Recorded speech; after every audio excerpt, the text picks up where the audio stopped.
Samantala, iginigit naman ng ilang grupo na hindi lehitimo ang proklamasyon ng 6 na nangungunang senador kagabi. Narito po ang report ni Marisol Abduraman. 2013 national and local elections. Mahigit 3 araw matapos ang nangyaring butuhan, ipinoklaman ng COMELEC ang 6 na nangungunang senador. Base ito sa partial official count ng National Board of Canvassers. Pero 5 lang sa top 6 ang nakadalo sa proklamasyon at ginawa na ng proclamation certificate. Yan ay mga kandidato ng Team Pinoy na sina Congressman Sani Angara, Senator Alan Peter Cayetano, Senator Chis Escudero, Senator Loren Ligarda at dating MTRCB Chairperson Grace Poe. No-show naman ang kandidato ng United Nationalist Alliance na si Nancy Binay. Kung tutuusin, mas maaga ang naging pag-anunsyo ng mga nanalo kumpara noong eleksyon 2010. Pero kung gaano kabilis ang naging proklamasyon ngayong taon, ganun din kabilis ang naging pagbatikos dito.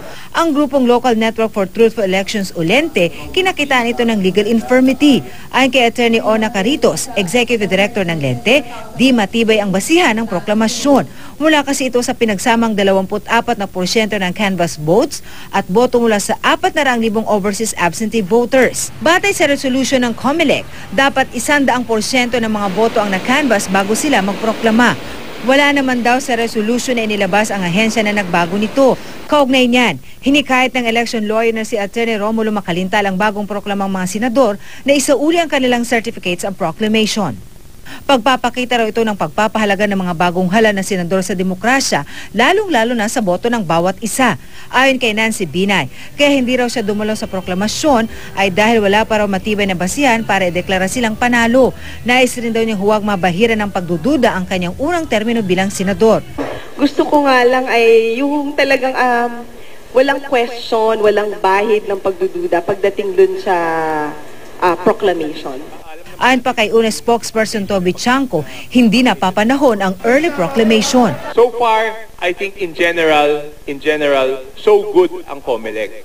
But why rush it when you're doing so far so good? And no one naman, I don't know, wala naman nagka-clamor na mag-early proclamation. Samantala, 7 na taon matapos mabigong makuha ang pinakamataas na posisyon sa bansa, sino mag-aakalang tila ipagpapatuloy pa ng mga kaalyado ng noong presidential candidate na si Fernando Poe Jr. ang kanilang laban.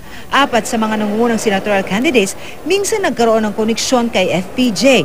Si Chis Escudero, naging campaign spokesperson ng The King. Si Nancy Binay, anak ni Vice President Jejomar Binay na tumayong campaign manager niya. Naging running mate naman niya si Loren Ligarda. At ang nangunguna sa senatorial race na si Grace Poe, anak niya sa kabiyak na si Susan Roses. Marisol Abduraman, GMA News.